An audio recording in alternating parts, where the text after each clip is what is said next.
Hello everybody and welcome to Parksbros. It's Drew here, and today we're going to be heading back to Busch Gardens Tampa in Tampa, Florida for their iconic B&M Dive coaster, SheiKra.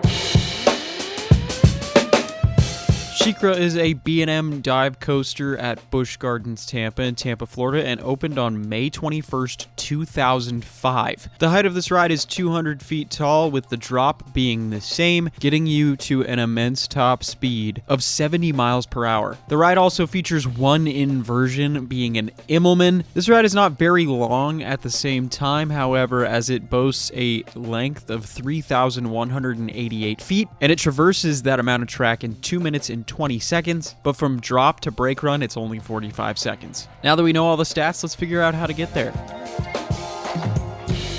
SheiKra finds itself at the back of Busch Gardens Tampa, and there is pretty much one way to get there the fastest, at least from the main entrance. Once you enter in that main entrance and go through that entry bazaar, you want to make a left-hand turn, walking by Iron Gwazi gliders, and eventually the flamingo habitat that will show up on your right-hand side. You'll pass by the Sesame Street area, and eventually after some more walking, you'll find SheiKra to be on your right-hand side. Now, to get to the entrance itself, you'll actually walk by its splashdown moment, which we'll talk about later on, as well as the Stanleyville train station that will be on your right. Walk under more parts of this ride while slightly turning to the left, and the sign will be on your right. Enter underneath, make sure you put your loose articles in a locker, and then you go up some lightly themed switchbacks and rampways that eventually lead you into the station itself. I won't lie, in general, this park is pretty hard to navigate, especially on a first visit, and even after multiple, it's kind of hard to describe exactly what's going on with the park's layout, but it adds to the ambiance a lot. You'll be able to see the ride from pretty far away and pretty much just walk in that direction, or at least the direction you think will get you there. But now that we're in the station itself, let's hop on the train.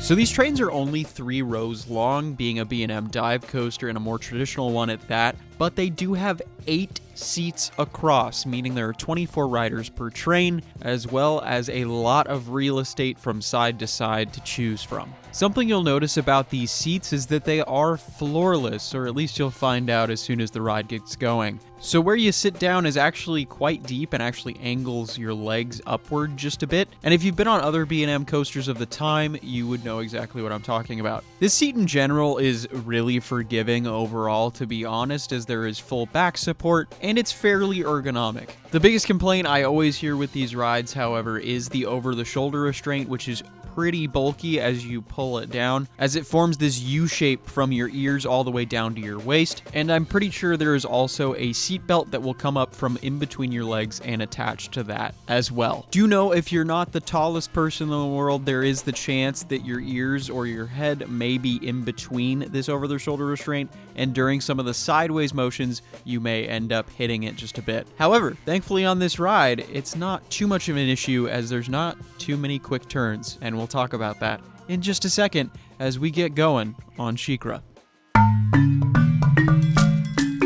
So as that start button is pressed, the floor is going to collapse underneath you as you end up heading out without anything below your legs. From here, you'll make a 180-degree right turn, banking a little bit as well before you hop up into the lift hill. Now, this lift hill will bring you up over 200 feet in the air, and you'll get an amazing view of the surrounding area and especially the rest of Tampa. Once you get to the top, you'll make another 180-degree right-handed turn, but this time a lot slower, making you anticipate that drop even more. Eventually, you'll look out onto the horizon and see Falcon's Fury, Kumba, and the curvature of the earth in the distance, as before you know it, you'll start tilting downward into that straight down drop. I will say, if you're looking for the best view of the ground, especially on this drop and the other drops following, sit in the front row if you can, or sit in the back row.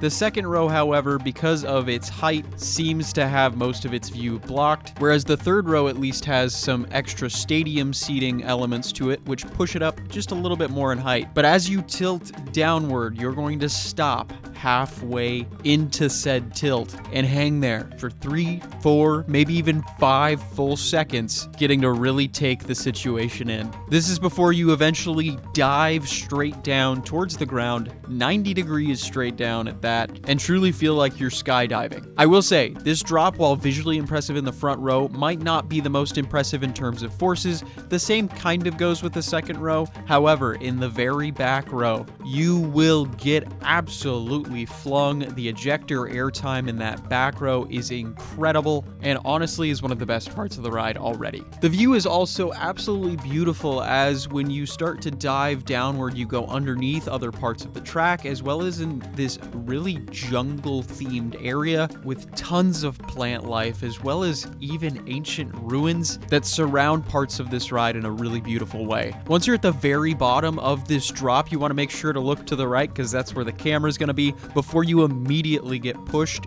with a bunch of positive G's, pushing you down into your seat as you start heading straight up and then even flipping backwards, where you'll end up upside down just for about a half a second. This is the one and only inversion on this ride, called an Immelman, and the positive G's towards the beginning of this are pretty immense, while you start to float out of your seat near the end. You end up flipping out of this element fairly quick after being upside down, and then eventually going back downwards and twisting to the left. I will say, if you're on the far right hand side of this train, this is going to be a spectacular moment in hand chopper, and I guess leg chopper a little bit, where it seems like part of the track that you will eventually get onto seems to be too close to you to be safe. However, it totally is safe, entirely so. It's just a really cool fake out moment from the rest of the ride. Speaking of which, as you twist to the left after leveling out of that drop, there will be some more positive G's as you head upward again. As you reach the top of this hill, you'll kind of snap back into place into the mid-course brake run of this ride that just gave you a great hand chopper scare. You'll slow down quite a bit at this point, almost to a crawl, and you'll face another straight down drop immediately in front of you. However, this time there's no holding brake,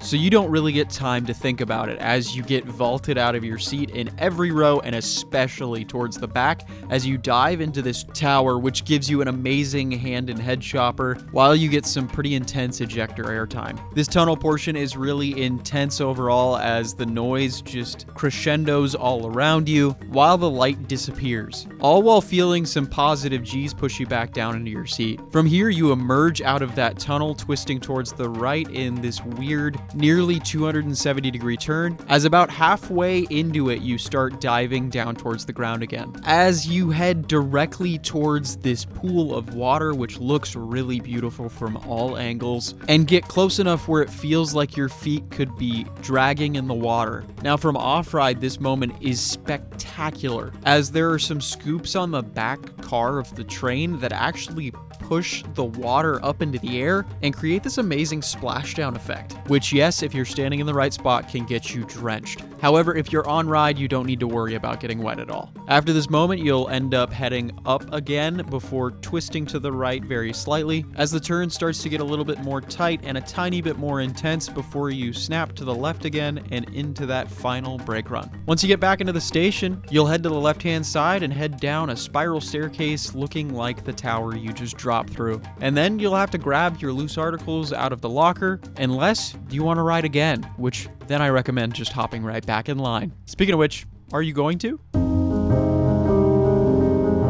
So now it's time for my final thoughts and ratings on SheiKra. And I gotta say, I really enjoy this ride a lot more than I think I should. A lot of people might complain about this ride being a one-trick pony, as there is technically only one real standout moment on the ride, and it happens twice. It's that 90-degree drop. And outside of those, the ride technically doesn't do much. Even the splashdown is more of just a visual element than an actual element on the ride, and the only other real interesting moment is the Immelman. However, this ride's star moments are truly remarkable. Yes, this ride is a lot of fairly uninteresting turns, but when it shines in those drops, it's just absolutely amazing. The ride is generally pretty smooth as well, which is great, especially if you sit towards the center of the cars, whereas I will say you'll feel a little bit more bouncing the farther out you go from center. But this ride is iconic for a lot of people for a reason, especially the general public. It is genuinely horrifying as someone who doesn't ride coasters. Looking directly towards the ground from 200 feet up before plummeting downward is pretty insane if you think about it. And then riding directly over the water, creating this giant splash, is just so visually amazing that it's something that people talk about 20 years on. And going back to how the restraints might not be the most comfortable for some people, I will say personally, the restraints actually help this ride, as it isn't completely crushing your torso as you go down that drop, so you get to float just a little bit more. And those turns are fairly gradual, where you shouldn't be getting any head banging from side to side against those restraints as well. But I think this ride is great overall, even for how little on paper it technically offers compared to other rides in the park. With that all said, I should get to my favorite and least favorites on this ride. We'll start with my favorite and least favorite seat, and then go to my favorite and least favorite element. So, speaking of those seats, I gotta say my least favorite seat is definitely directly in the middle in row 2. It's just not very visually interesting as well as forcefully interesting, even though it is technically a little bit smoother. However, my favorite seat has gotta be that back right, all the way over to the right, as well as not only do you get amazing ejector airtime on both of those dropping moments,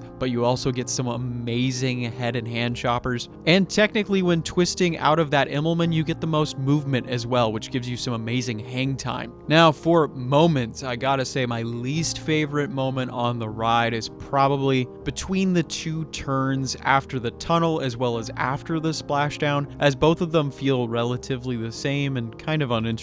But my favorite moment, I think it's gotta go to that second drop, as there is no holding chain to hold you back, and you also dive into that tunnel, which just adds into that drop even more so, especially as you're getting pushed out of your seat. Don't get me wrong, that 200-foot tall drop is amazing. I just think the second one is just a tiny bit better. But now that means it's time for my ratings overall, and if you haven't seen one of my full in-depth reviews before, I do have kind of an unorthodox rating system, as I'll give a ski slope rating depending on how experienced of a rider you should be before you check SheiKra out, a star rating out of 5 for intensity and fun, and my personal rating out of 10. So starting with that ski slope rating, you should definitely be an experienced coaster rider before checking this out. It is literally the second tallest coaster in the park and boasts some pretty forceful elements all around, so I would definitely recommend riding things like Cobra's Curse, Cheetah Hunt, Scorpion, and maybe even Kumba if you're not afraid of inversions but afraid of that top height. Now, in terms of that intensity, I think this is easily a 4 out of 5 star ride because of that height, that speed, the positive G's. It's pretty dang intimidating, and it does back that up a lot during the ride. Now, for fun, I kind of struggle with what to rate this because this ride is not necessarily meant to be fun. It's meant to be intimidating, but I would argue between 2 and 3 stars, probably leaning towards a 2-star rating for fun. But that'll lead us into my rating out of 10, and for SheiKra, this is another ride that I think is really fantastic, however is not perfect in any way, and deserves an 8 out of 10. Now, with all that said, I'm curious what you guys think. Do you agree with me? Do you think it's an 8 out of 10? Let me know down in the comments. I'd love to hear your thoughts. But of course, I want to say thank you all so much for watching. I really do appreciate it, as our next full in-depth review at Busch Gardens Tampa is going to be Cobra's Curse. So make sure to stay tuned for that, and make sure to subscribe if you haven't yet. But again, I want to say thank you all so much for watching. I really do appreciate it. And until then, we'll see you on the next ride.